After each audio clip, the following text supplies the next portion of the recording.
오늘 우리에게 주시는 거룩한 말씀은 구약성경 성문서 시편 51편 1절로 12절 말씀입니다. 시편 51편 1절로 12절 말씀을 봉독해 올릴 때에 거룩하신 하나님의 음성을 들으시기를 기원합니다. 하나님이여, 주의 인자를 따라 내게 은혜를 베푸시며 주의 많은 긍휼을 따라 내 죄악을 지워주소서. 나의 죄악을 말갛게 씻으시며 나의 죄를 깨끗이 제하소서. 물은 나는 내 죄가를 아오니 내 죄가 항상 내 앞에 있나이다. 내가 주께만 범죄하여 주의 목전에 악을 행하여 싸우니 주께서 말씀하실 때에 의로우시다 하고 주께서 심판하실 때에 순전하시다 하리이다. 내가 죄악 중에서 출생하였으며 어머니가 죄 중에서 나를 잉태하였나이다. 보소서, 주께서는 중심이 진실하심을 원하시오니 내게 지혜를 은밀히 가르치시리이다. 우슬초로 나를 정결하게 하소서. 내가 정하리이다. 나의 죄를 씻어주소서. 내가 눈보다 희리이다. 내게 즐겁고 기쁜 소리를 들려주사 주께서 꺾으신 뼈들도 즐거워하게 하소서. 주의 얼굴을 내 죄에서 돌이키시고 내 모든 죄악을 지워주소서.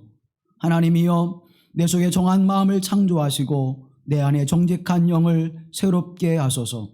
나를 주 앞에서 쫓아내지 마시며 주의 성령을 내게서 거두지 마소서.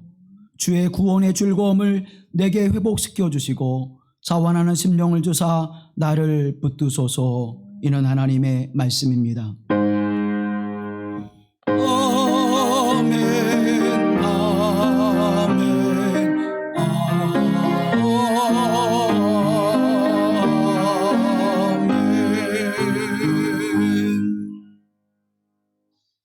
우리 주 예수 그리스도께서 주시는 참된 평강이 우리 가운데 늘 함께 하시기를 주님의 이름으로 기원합니다. 복음이라고 하는 것은 예수 그리스도를 통해 우리가 알지 못했던 하나님을 깊이 알아가고 또 그 알을 통해서 하나님의 위대하심과 거룩하신 하나님의 은총과 사랑하심이 무엇인지를 깨닫게 되어지는 것입니다. 그리고 그 거룩하신 하나님의 광채가 우리를 비추셔서 우리의 죄됨을 발견하게 하시고 또 우리의 악함을 보게 하셔서 우리로 하나님 앞에 죄인됨을 깨닫게 하시사 오직 예수 그리스도밖에는 나의 죄를 씻어주시고 구원해 주실 분이 없음을 고백하며 하나님의 보좌 앞에 나아가 구원의 은혜를 구하는 그 삶이 복음 속에서 우리에게 이루어지는 은혜입니다. 이것을 깨닫게 하시고 이 길로 인도하시는 분은 하나님의 성령님이시며 또 그것을 우리는 은혜라고 고백하고 있습니다. 진정한 회개는 하나님의 성령의 역사하심 속에서 하나님의 거룩한 임재를 경험하는 그 보좌 앞에 나아가지 않으면 우리에게는 진정한 회개를 이룰 수 없다는 사실을 성경은 우리에게 증언해주고 있습니다.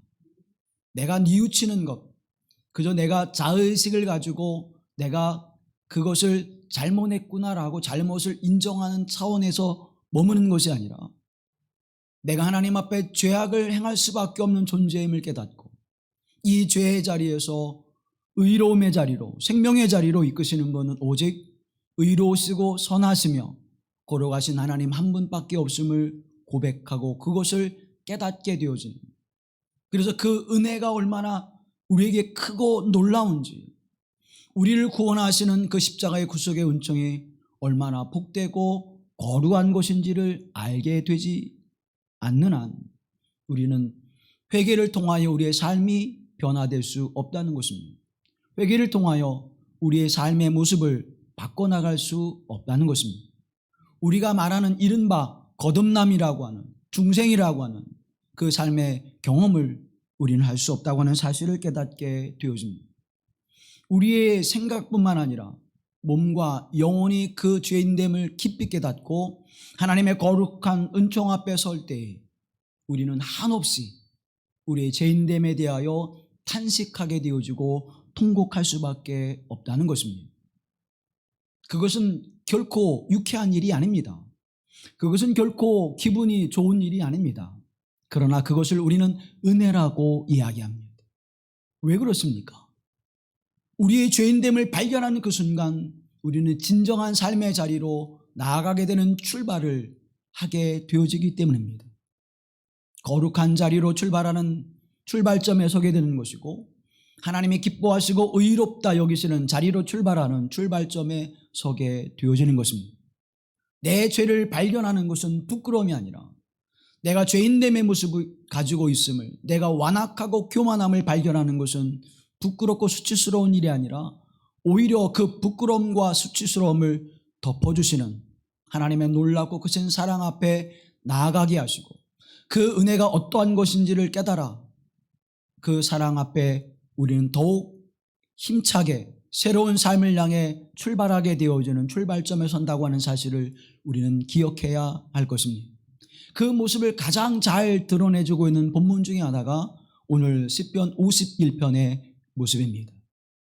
다윗은 그의 권력의 정점에 있을 때에 하나님 앞에 큰 죄를 범하게 되어집니다. 자신의 충성스러운 장수 우리아라고 하는 장수의 아내를 범한 일이었습니다.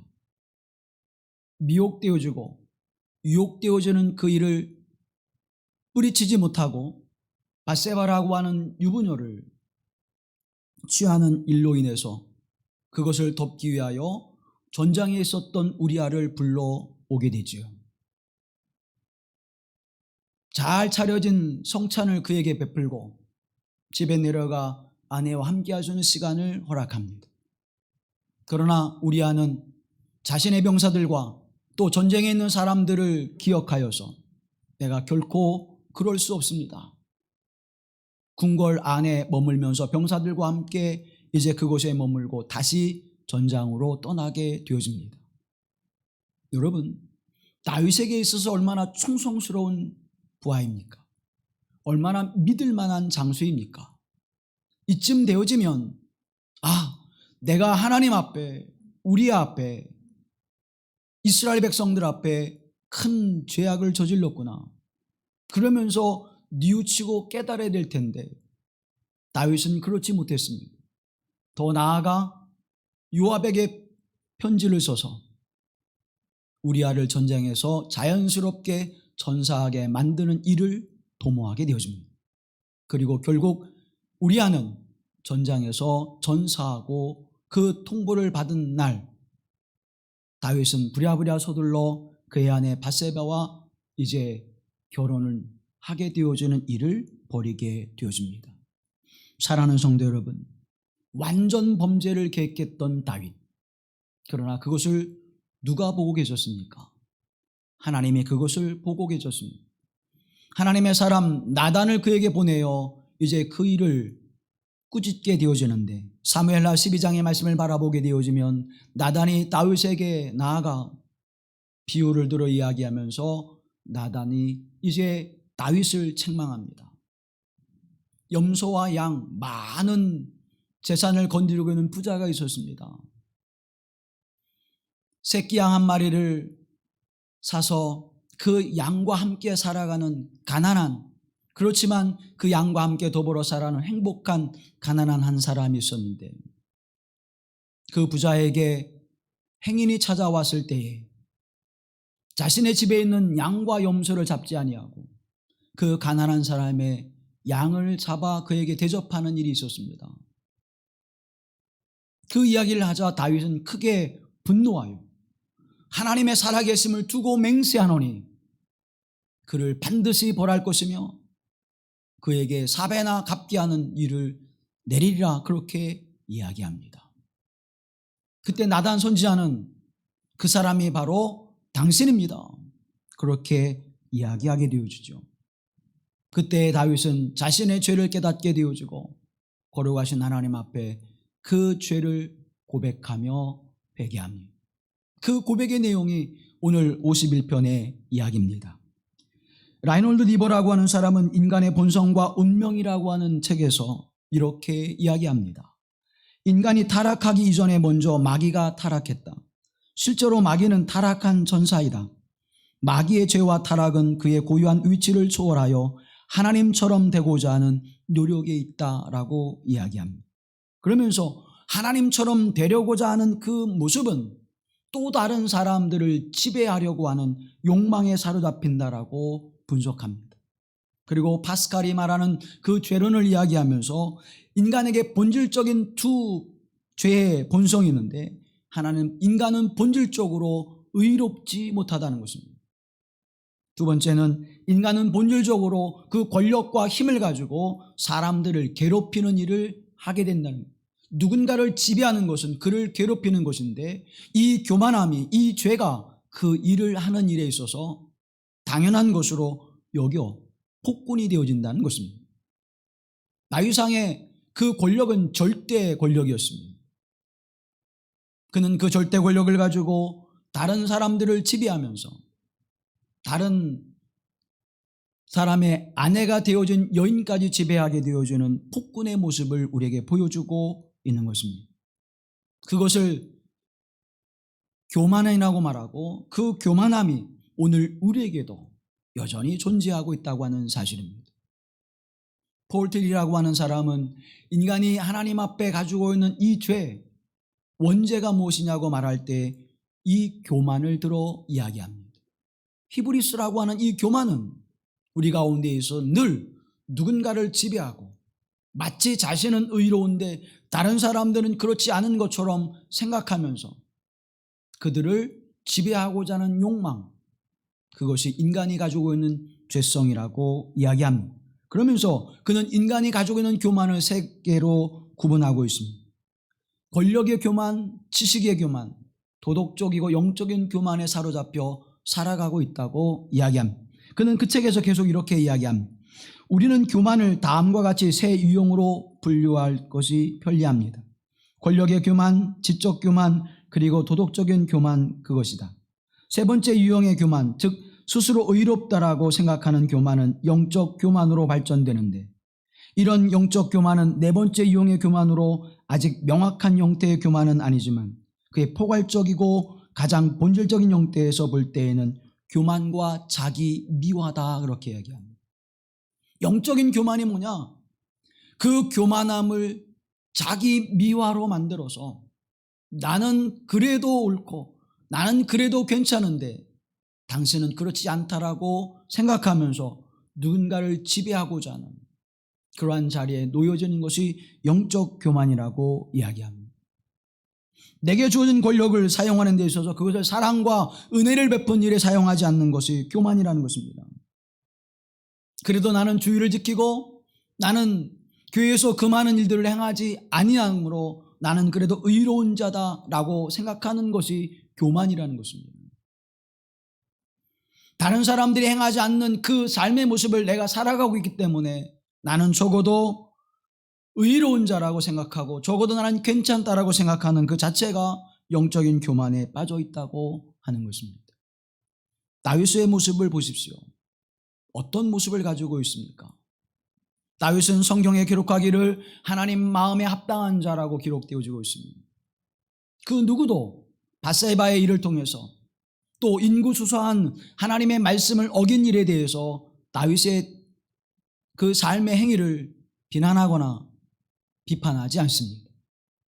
성경에서 가장 위대한 인물이라고 이야기할 때, 성경에서 가장 닮고 싶은 인물이라고 이야기할 때 우리는 다윗을 서슴없이 들고 있는 까닭은 무엇일까요? 사랑하는 성도 여러분, 다윗은 이 일로 말미암아서 엄청난 고난과 아픔을 경험하게 되어집니다.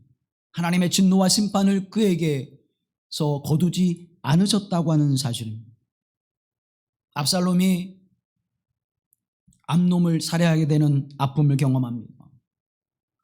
또 그 이런 형제들의 난을 통하여 압살롬이 다윗의 왕권을 찬탈하는 일이 이루어지게 되어지고, 아도니아가 왕권을 찬탈하기 위해서 형제들을 죽이고 결국 죽음에 이르게 되어지는, 자신의 자녀들이 왕권을 향해서 권력을 향해서 형제들을 죽이고 죽는 그러한 일들을 경험하게 되어집니다. 또한 자신의 사랑하는 여인을 통하여 얻은 자녀가 낳자마자 죽음을 맞이하게 되는 아픔도 경험하게 되어집니다. 그러나 그 모든 일들은 이제 점차 약화되어져 다윗의 그 모습을 이렇게 찬양하지요. 사무엘하 8장에 보면 다윗이 왕이 되어서 이렇게 온 이스라엘을 다스릴 때에 그는 언제나 자기 백성 모두를 공평하고 의로운 법으로 다스렸다라고 그를 평가하고 있습니다. 사랑하는 여러분, 다윗의 분명한 죄가 있음에도 불구하고 엄청난 범죄를 행하였음에도 불구하고 다윗을 이렇게 평가하는 이유는 무엇일까요? 그것은 바로 회개에 있다고 하는 사실입니다. 회개란 진정한 삶의 회복을 가져다 준다고 하는 사실을 우리는 기억해야 할 것입니다. 회개는 하나님 앞에 정직성에 대한 새로운 회복이며 그 정직성을 회복해가는 삶의 모습인 것입니다. 히브리어 수부라고 하는 것이 회개로 번역되어지는데 이 수부라고 하는 것은 사회적이고 정치적인 상황 속에서의 돌아섬, 자신의 길을 그렇게 전환하는 것을 수부라고 이야기합니다. 또 신약 성경에서 말하는 메타노에오 또는 메테노이아라고 하는 그 단어는 우리가 회개라고 번역하고 있는데 그것은 내 심적인 내 마음의 돌아섬 그리고 하나님께로 돌아서는 전향 이와 같은 것들을 회개라고 이야기합니다. 또 라틴어로는 컨버시션이라고 하는 것이 있는데 이 컨버시션이라고 하는 것은 공간적인 의미 속에서 내가 이제 지적으로 이것을 인정하고 내가 돌아서는 나의 삶의 모습을 바꾸가는 그 모습을 회개라고 그렇게 이야기합니다.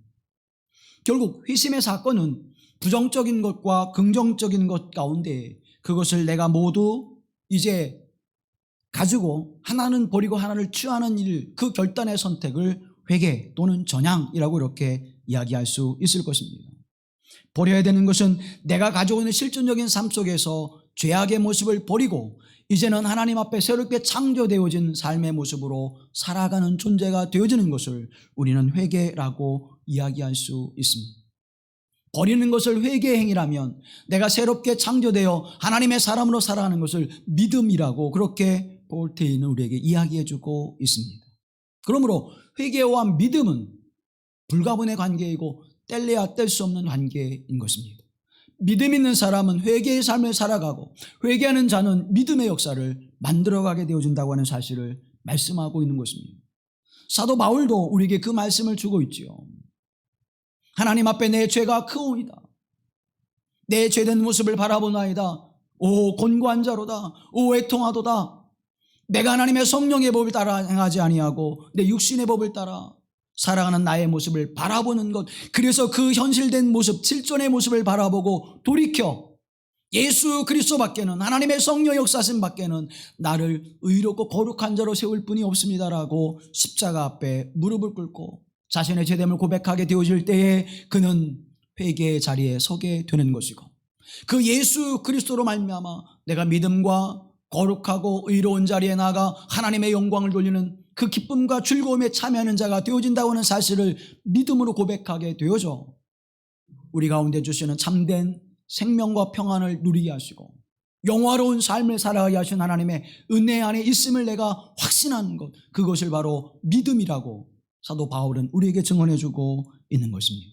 그러므로 회개라고 하는 것은 하나님과 나의 관계 속에서 이루어지는 것입니다.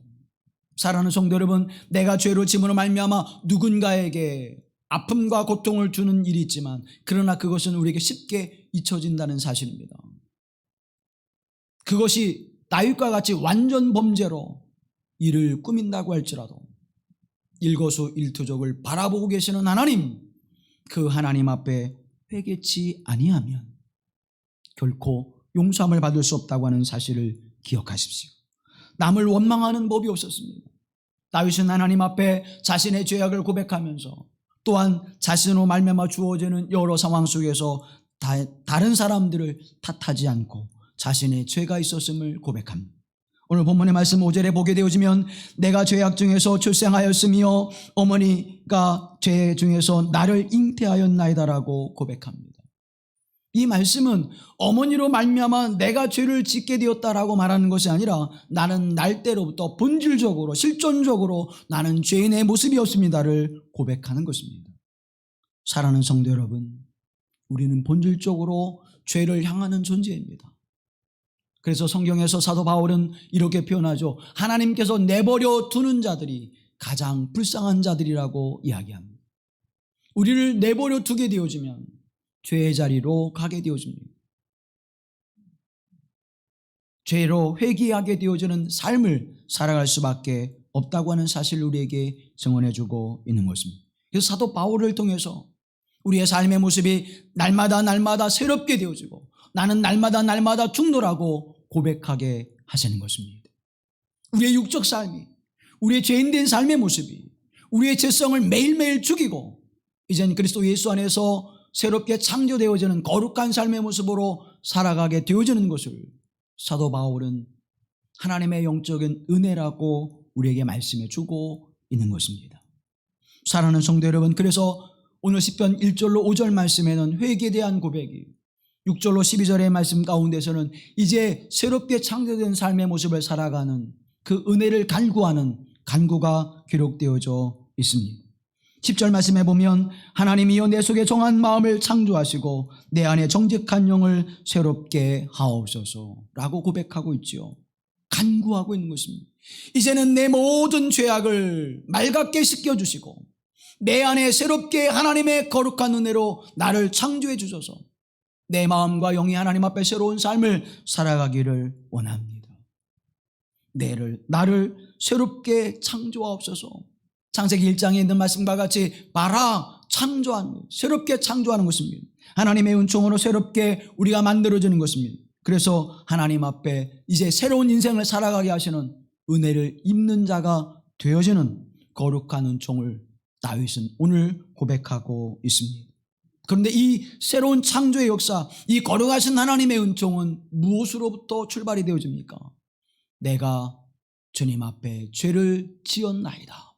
이 고백으로부터 그 새로운 창조의 삶이, 새로운 하나님의 은혜의 삶이 시작되어진다고 하는 사실입니다. 밧세바를 범하는, 그리고 그를 은폐하기 위해서 엄청난 죄악을 범하는 그 삶의 여정 속에서도 하나님의 율법의 말씀을 거역하고 인구주사를 하는 그 상황 속에서도 다윗이 우리에게 위대한 왕으로 기억되어지는 것은, 믿음의 사람으로 기억되어지는 것은 바로 이 회개의 철저한 삶의 모습이 있었고 그를 통하여 그에게 새롭게 창조되어지는 인생의 삶을 살았기에 오늘 우리는 다윗을 위대한 왕으로 기억하게 되어지는 것입니다. 사랑하는 성도 여러분, 저와 여러분도 다윗과 같은 삶을 여전히 살아가고 있습니다.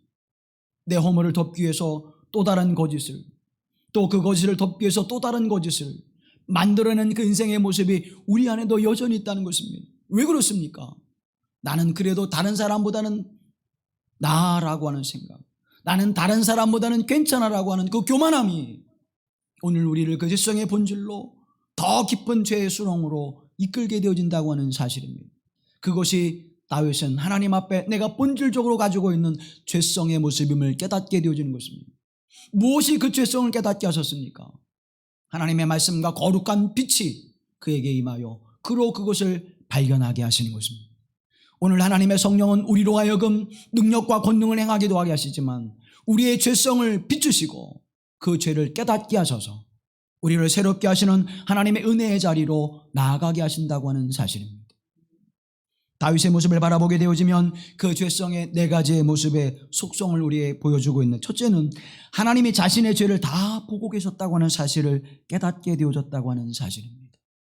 그래서 4절 말씀에 이렇게 고백하죠. 내가 주께만 범죄하여 주의 목전에 악을 행하였사옵나이다. 주께만 범죄했다는 것, 이 주께만 범죄했다고 하는 것은 다른 사람들에게 해가 되어지는 것, 다른 사람들에게 문제가 된 것은 다 나는 상관하지 않습니다. 그런 얘기가 아니에요. 내가 다른 모든 것들을 숨기려 할지라도 하나님은 그 모든 것들을 보고 계셨다고 하는 사실을 이제야 깨닫게 되는 것입니다. 완전 범죄를 꾸리기 위해서 전장에 있는 우리아를 데려다가 궁궐에서 후한잔치를 벌여주고 그에게 선의를 베풀었지만 그 모든 행위를 하나님은 보고 계셨다고 하는 사실입니다. 사랑하는 성도 여러분, 다윗의 이 욕망, 다윗의 그 미혹되어짐을 덮기 위해서 또 다른 욕망과 또 다른 범죄를 가져오게 된다고 하는 사실을 그는 깨닫지 못한 것입니다. 미처 그것을 깨닫지 못하여 자신의 죄인됨의 탐심이 얼마나 큰 하나님 앞에 범죄를 저지르고 있는가를 인식하지 못하게 되어질 때 그는 곧바로 회개할 수는 여러 기회가 있었지만 돌이키지 못했다고 하는 사실입니다. 그러나 그가 이제 하나님 앞에 나단 선지자를 통하여 말씀의 빛으로 그 영혼을 비춰줄 때에 그는 비로소 자신의 죄를 깨닫게 되어지고 온몸으로 하나님 앞에 두렵고 떨림과 경외감을 갖게 되어지는 것입니다. 주님, 내가 주의 목전에서 주님의 눈앞에서 주님이 보시는 가운데에서 하나님이 보시는 가운데서 내가 죄를 저질렀나이다 라고 깨닫게 되어지는 것입니다. 두 번째 모습은 누구보다도 하나님 앞에 죄를 지었다고 하는 사실을 깨닫았다고 하는 사실입니다. 내가 주께만 범죄하여 주의 목전에 악을 행하였나이다 라고 하는 것은 내가 나를 바라보신 하나님, 그 누구보다도 나보다도 나의 죄를 먼저 바라보시는 하나님이 나를 지금 지켜보고 계시다고 하는 사실을 깨닫게 된 사실이죠. 표준세번역으로는 주께만, 오직 주님께만 나는 죄를 지었습니다라고 번역하고 있습니다. 하나님 앞에 가장 큰 죄를 지었다고 하는 사실을 깨닫게 되어질 때에 우리는 그분으로부터 주어지는 하나님의 크신 사랑과 은혜를 다시 경험할 수 있게 되어진다고 하는 사실입니다. 왜 하나님 앞에 가장 큰 죄를 범했다고 생각할까요, 여러분? 가장 큰 피해자는 우리아요, 가장 큰 피해자는 바세바일 것입니다. 또 그것에 연루되었던 요압일 것입니다. 또 그것에 연루되어서 전쟁에 나아가 우리아를 앞에 두고 뒤로 물러났던 사람들일 것입니다. 그런데 왜 다윗은 하나님 앞에 그 큰 죄를 지었다고 고백하고 있습니까? 다윗의 죄를 용서해 주시는 하나님, 다윗이 그렇게 하나님 앞에 죄를 지으며 하나님 앞에 악을 행하였으면 그 모습을 바라보시면서도 다윗에게 위대한 이스라엘을 맡겨주신 하나님, 이스라엘 백성들을 다윗의 손에 맡겨두시고 그를 믿음으로 바라보셨던 하나님, 그 하나님에 대한 철저한 배신의 행위가 먼저 있었음을 말하고 있는 것입니다. 사랑하는 여러분, 저와 여러분은 예수 그리스도의 은총 안에서 구원받은 사람들입니다. 하나님의 사랑 가운데서 그리스도 예수의 구원의 복음을 받아 그 복음 안에서 하나님의 나라를 소망하며 믿음으로 살아가는 구원의 백성입니다. 우리는 그리스도인이란 말입니다. 그렇다면 우리가 행하는 모든 일거수일투족을 누가 보고 계실까요? 또한 우리의 그 모습을 바라보셔서 죄인된 모습임에도 불구하고 우리의 죄를 다 값을 치르시고 용서해 주신 그 예수 그리스도께서 우리가 또다시 범죄하는 그 모습을 바라보시면서 얼마나 큰 아픔과 고통을 느끼실까요? 십자가상에서 큰 소리를 지르셨다라고 하는 그 울부짖음은 단순히 육체적인 아픔과 고통에 절망하는 예수님의 모습일까요? 여전히 그들의 죄를 위하여 십자가에 그 생명의 피를 흘려주신 예수 그리스도의 그 구속의 은총과 하나님의 사랑하심을 입은 자들임에도 불구하고 여전히 죄 속에 빠져 살아가는 우리의 모습을 바라보시면서 통곡하시는 통곡의 소리가 아닐까요? 다윗은 바로 그 죄를 깨닫게 되어진 것입니다. 누구보다도 자신의 죄를 바라보면서 가장 아파하시는 하나님, 가장 애통해 하시는 하나님, 가장 마음 아파하시는 하나님, 내가 너를 불러서 이스라엘의 왕이 되게 하셨고 이스라엘을 가장 강력한 나라로 세워서 이스라엘 역사 가운데 전무후무한 그 나라를 내게 주었는데 너는 내게 보답하는 것이 죄로 내게 보답하느냐라고 할 때 사랑하는 여러분, 어떤 아픔이 가장 클까요? 형법에서도 존속살인이라고 하는 것이 가장 큰 죄를 묻는 제목 가운데 하나입니다. 하물며 우리에게 생명을 주신 하나님, 우리를 죄악 가운데 불러내어 주셔서 하나님의 거룩한 자녀로 삼으신 그 하나님 앞에 우리가 죄를 짓는다면 우리는 씻을 수 없는 죄의 자리에 들어서게 될 수밖에 없다는 것입니다. 세 번째로, 자신이 지은 죄도 문제이지만 더 큰 죄는 자신이 죄로 오염되어져 있다고 하는, 자신의 영혼이 죄로 오염되어 있다고 하는 사실을 깨닫지 못했다고 하는 사실이었습니다. 사랑하는 성도 여러분, 우리는 본질적으로 죄성을 향해 살아가는 존재임을 잊지 마십시오.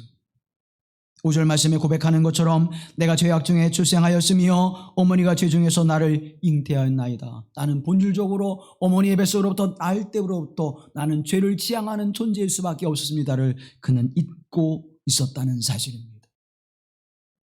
우리 생각은 어디로 갈까요? 우리의 마음은 어디로 갈까요? 물론 나는 내 죄가를 아오니 내 죄가 항상 내 앞에 있나이다. 늘 항상 우리 앞에 우리 죄가 있음에도 불구하고 우리는 그 사실을 잊고 있었다는 것이에요.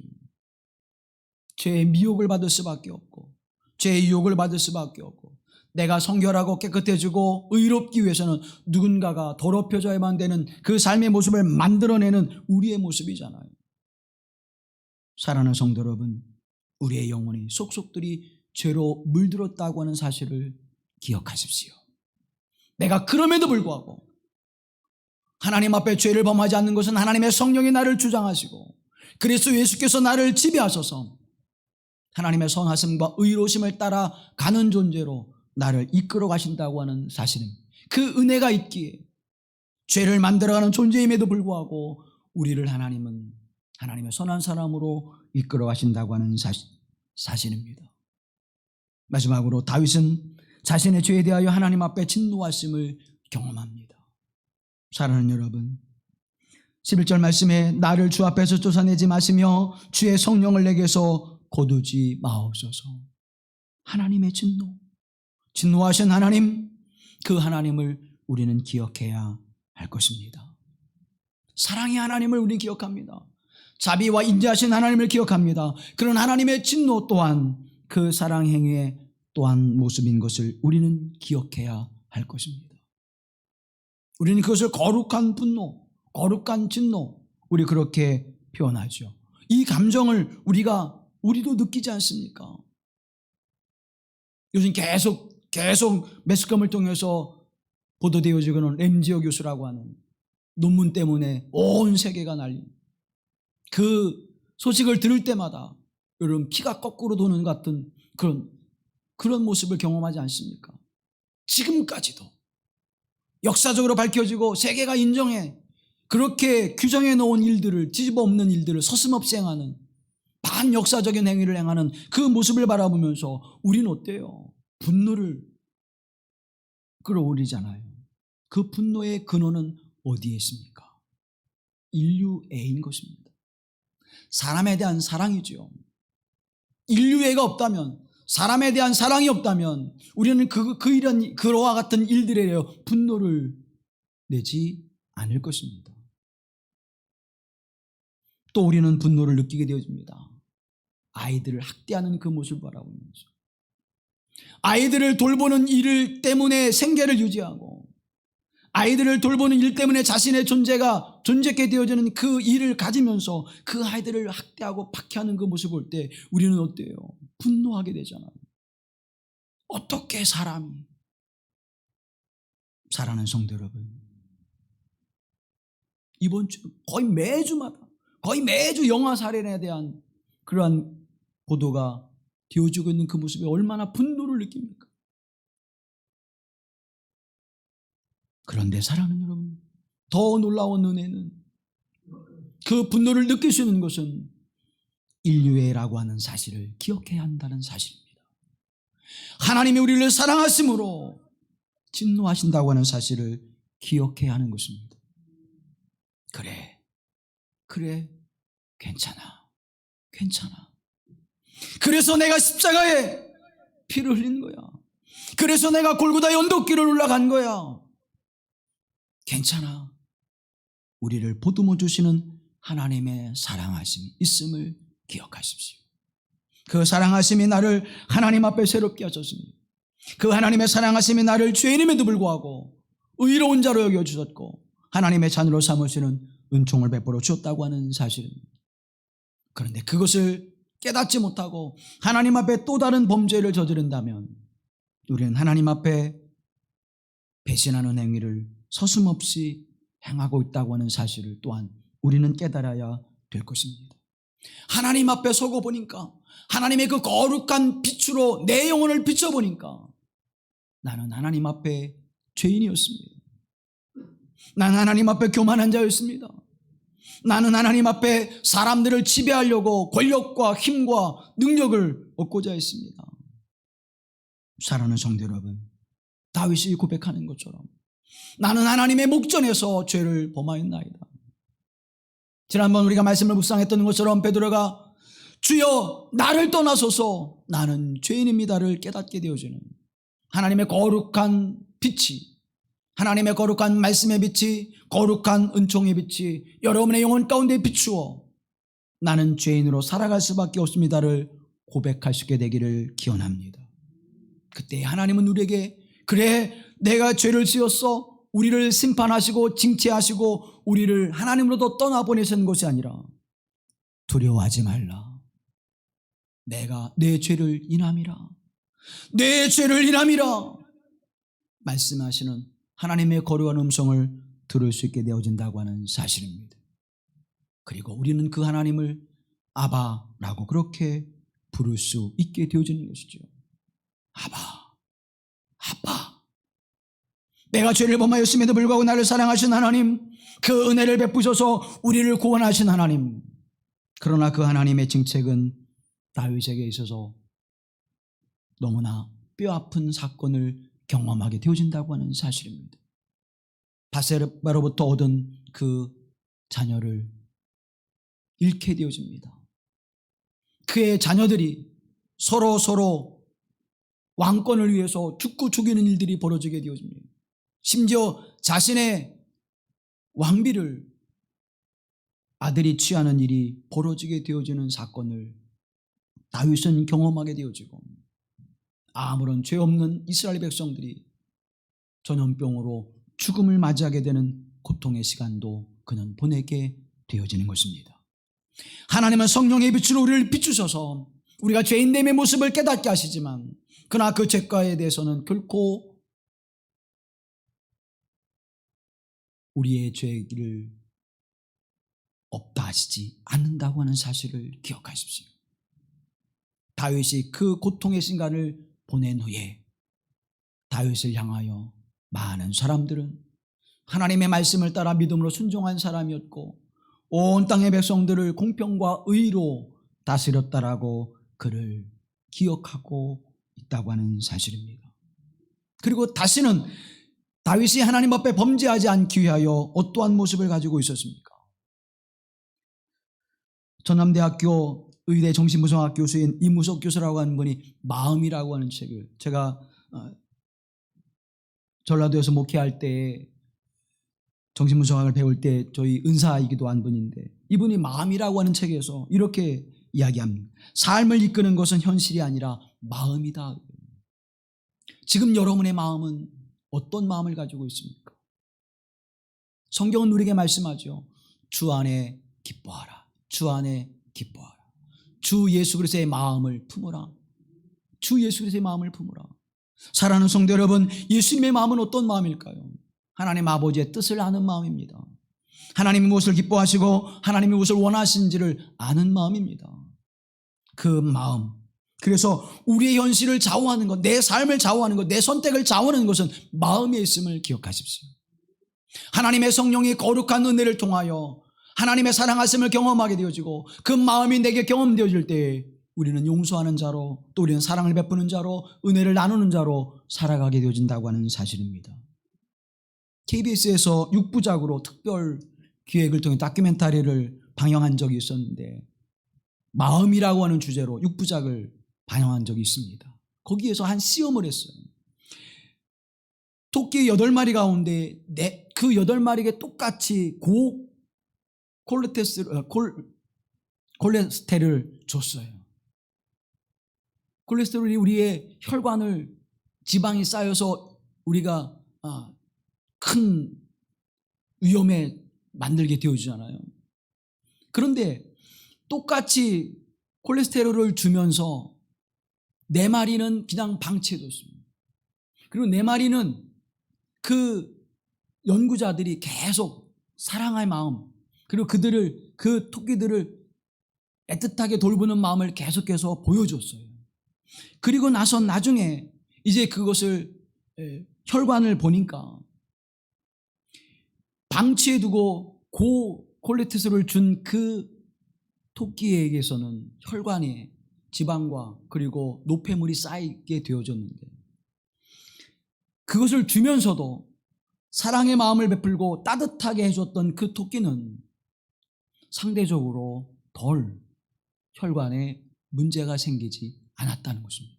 실제적인 시험을 통해서 그것을 보게 됩니다. 그러니까 우리의 마음, 심리적이고 면역과 신경 또 혈관 내분비 속에서 주어지는 그 모습 속에서도 사랑을 받는 그 토끼가 그 해로운 것을 이겨나가는 힘을 얻고 있다고 하는 사실을, 그 마음의 상태가 내가 사랑받고 있구나, 그 마음이 어떤 육체적인 모습으로 결과를 나타내는지를 시험한 것입니다. 사랑하는 성도 여러분, 하나님의 거룩한 은총 앞에서 나는 죄인임에도 불구하고 사랑받는 자임을 기억하십시오. 우리를 징치하시는 하나님이시지만, 우리를 돌이키시기 원하여 우리를 책망하시는 하나님이시지만, 그러나 하나님은 우리를 사랑하심으로 이끌어내시는 하나님이십니다. 그 사랑하심이 다윗에게 이렇게 고백되는 것이죠. 하나님이여 내 속에 정한 마음을 창조하시고 내 안에 정직한 영을 새롭게 하옵소서. 내가 죄인이 맞습니다. 하나님 앞에 죄인됨이 맞습니다. 사랑하는 성도 여러분, 이것이 수치스럽고 부끄러운 일이 아니라고 하는 사실을 기억하십시오. 하나님 앞에 회개했지 아니함으로 말미암아 하나님이 내버려 두어서 그가 죽음에 이르게 하는 것이 하나님의 저주요 심판이라고 하는 사실을 기억하시고, 오늘 나를 징계하신 하나님, 나를 오늘 책망하신 하나님, 그 책망함이 내가 다시 하나님을 바라보게 하시고 내가 그 십자가 앞에 무릎을 꿇게 하고 내게 눈물을 흘리게 하심으로 말미암아 나를 새롭게 하신 하나님, 그 하나님의 사랑을 깨닫게 하시며 그 사랑의 책망이 얼마나 하나님의 마음을 아프게 하셨는가를 깨닫게 되어줄 때 우리는 새롭게 하나님 앞에 태어나게 된다고 하는 사실입니다. 나를 주 앞에서 쫓아내지 마시며 주의 성령을 내게서 거두지 마소서. 주의 성령을 내게 거두지 마소서. 왜요? 그 하나님의 성령의 빛이 나로 죄인됨을 깨닫게 하시고 예수 그리스도의 십자가를 붙들게 하기 때문에, 내가 예수 그리스도의 십자가 앞에 무릎을 꿇고 내 죄로 인하여 눈물을 흘리게 하셨기 때문에 그 눈물이 나를 회복하게 하시고 그 눈물이 나를 새롭게 하셔서 이제 새로운 삶의 역사를 만들어가게 하신다고 하는 사실입니다. 로마서 8장 26절 말씀을 바라보면 이와 같이 성령도 우리의 연약함을 도우시나니 우리는 마땅히 기도할 바를 알지 못하나 오직 성령이 말할 수 없는 탄식으로 우리를 위하여 친히 간구하시느니라. 우리의 연약함을 도우신 하나님, 무엇의 연약함입니까? 죄에 빠지는 연약함을 도우신 하나님이세요. 그래서 우리가 죄를 범하지 않도록 우리를 붙드시는 하나님, 그 하나님이 하나님의 성령을 통하여 우리 가운데 함께 하신다고 하는 사실입니다.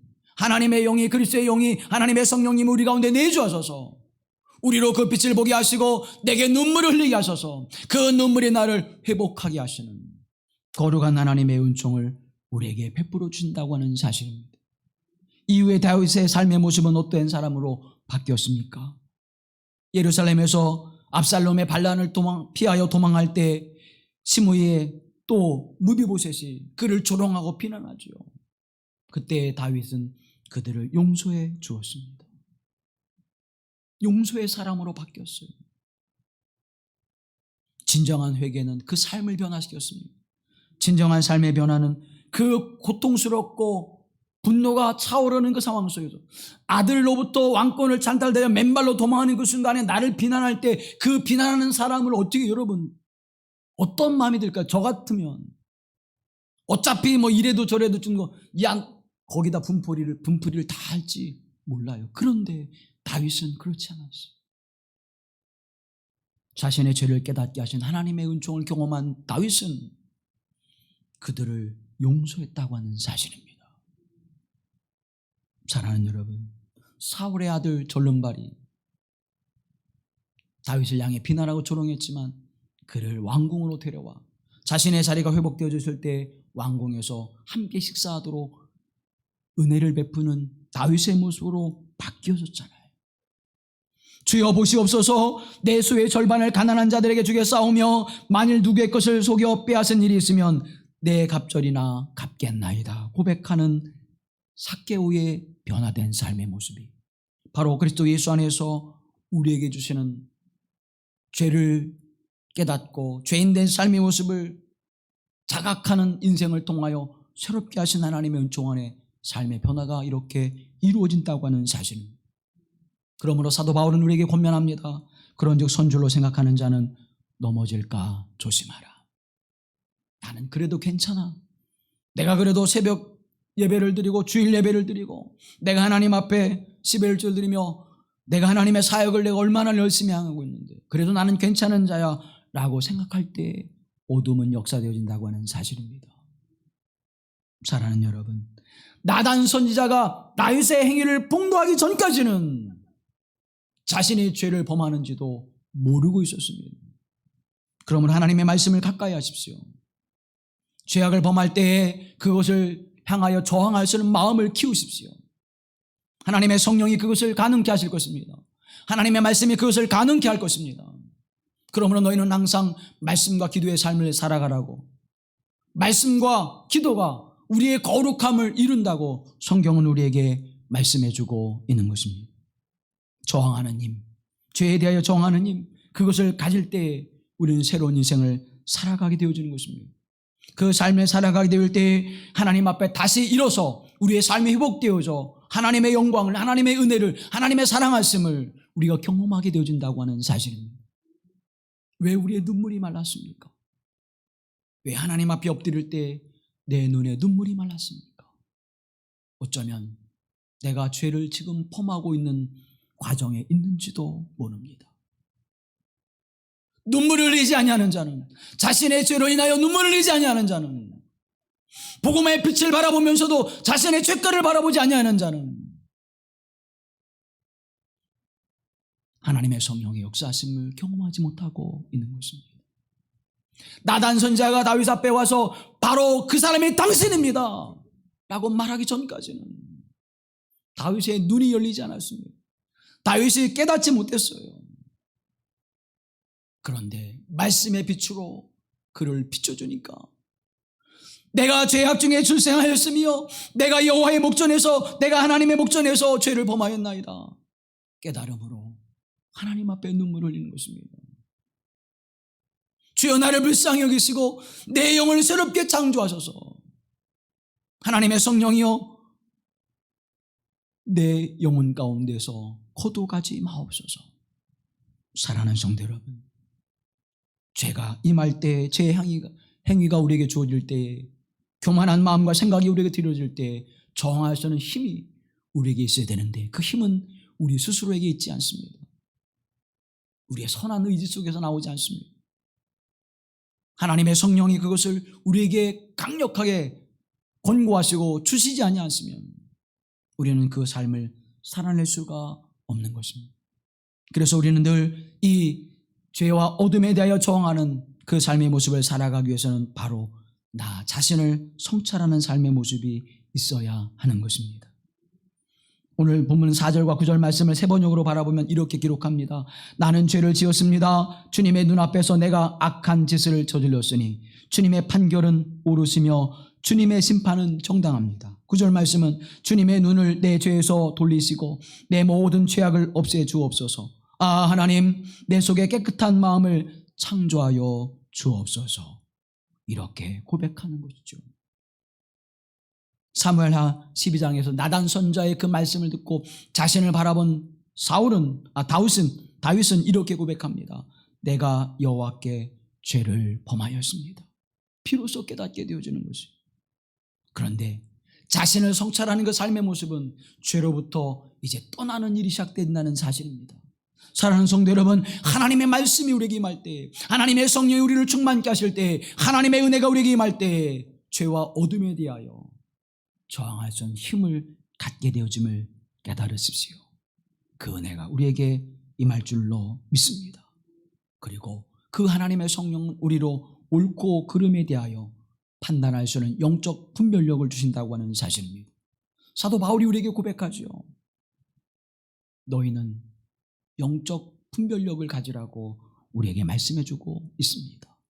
그것이 우리로 하여금 하나님 앞에 선함과 의로움의 길로, 내 행위가 하나님 앞에 옳은가, 내가 지금 하나님의 말씀 앞에 온전히 살아가고 있는가, 내 행동이 누구에게인가 유익을 주고 있는가를 먼저 판단한다고 하는 사실.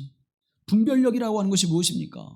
내가 하나님의 말씀 앞에 지금 그 말씀을 따라 행하고 있는가, 내가 행하고 있는 이 삶의 모습이 누군가에게 유익과 그리고 선한 방향으로 희망을 주는 삶의 모습으로 살아가고 있는가, 누군가에게 실망과 상처와 고통과 불안을 주는 행위는 아닐까, 그것을 늘 물어보고 우리가 판단하고 살아간다고 하는 사실입니다.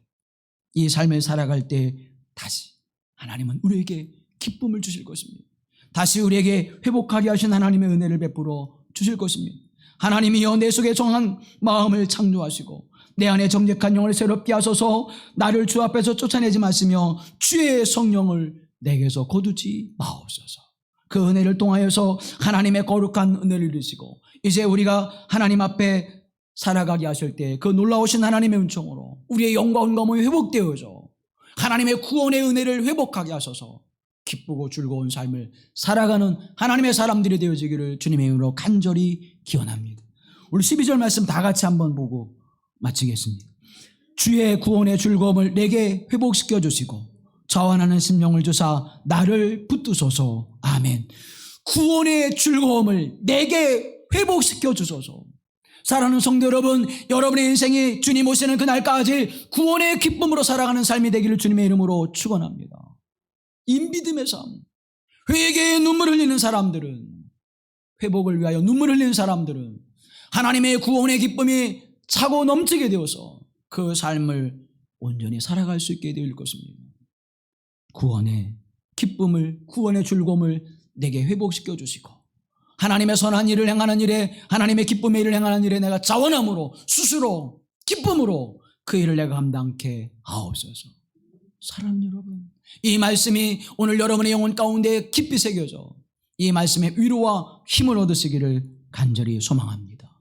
이 말씀이 내게 주셔서 하나님, 내게 구원의 기쁨을, 구원의 즐거움을 회복시켜 주셔서 이 기쁨으로 사랑하게 하시고 이 기쁨으로 자녀들을 위하여, 가정을 위하여 기도하게 하시고 이 즐거움과 기쁨으로 하나님의 교회 공동체를 위하여 기도하게 하시고 그 은혜를 통하여 하나님의 사역을 감당하는 자가 되게 하시고 함께 합력하여 하나님의 선을 이루어가는 자가 되게 하옵시며 하나님의 거룩한 교회 공동체, 하나님의 사람들을 섬기는 일에, 대접하는 일에 이 삶을 살아가게 하옵소서.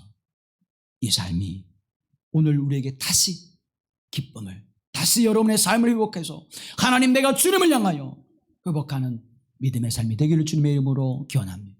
이번 새해를 통하여 여러분의 삶이 구원의 즐거움을 회복해 기도하는 일이 즐겁고 말씀을 듣는 일이 기쁘고 예배하는 일이 즐겁고 하나님의 은혜를 사모하는 일이 즐거운 그 즐거움이 다시 회복되어져 이 시대를 살아가는 하나님의 사람들이 되어지기를 주님의 이름으로 간절히 소망합니다.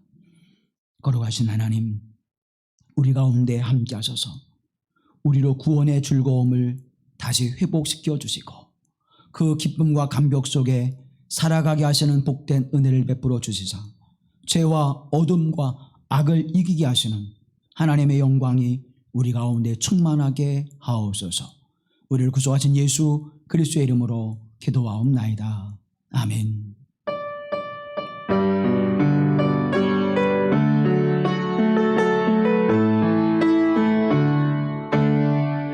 그 크신 하나님의 사랑 말로 다 영영 못하네.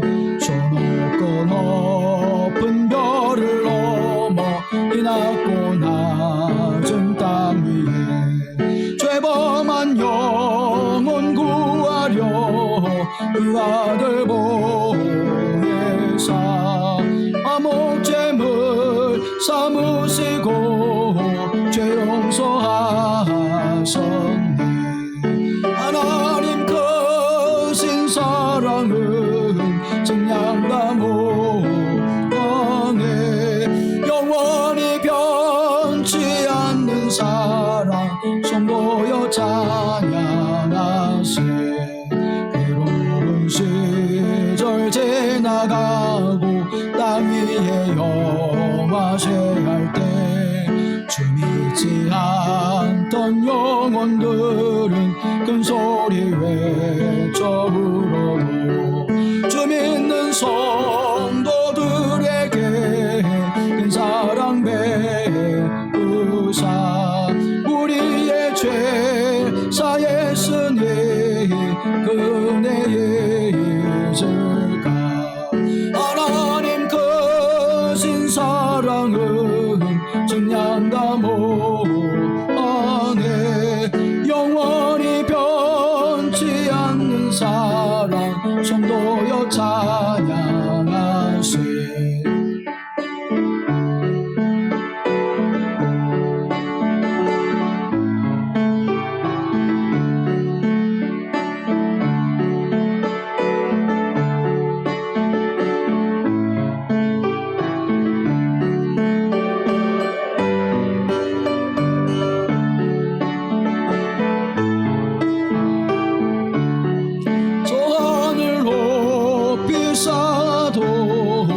채우지 못하리. 하나님 크신 사랑은 증량다 못하네. 영원히 변치 않는 사랑 성도여. 하나님 크신 은혜, 하나님 크신 사랑은 증량다 못하네.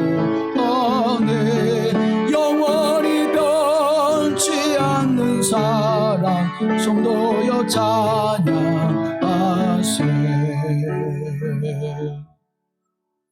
하나님이 세상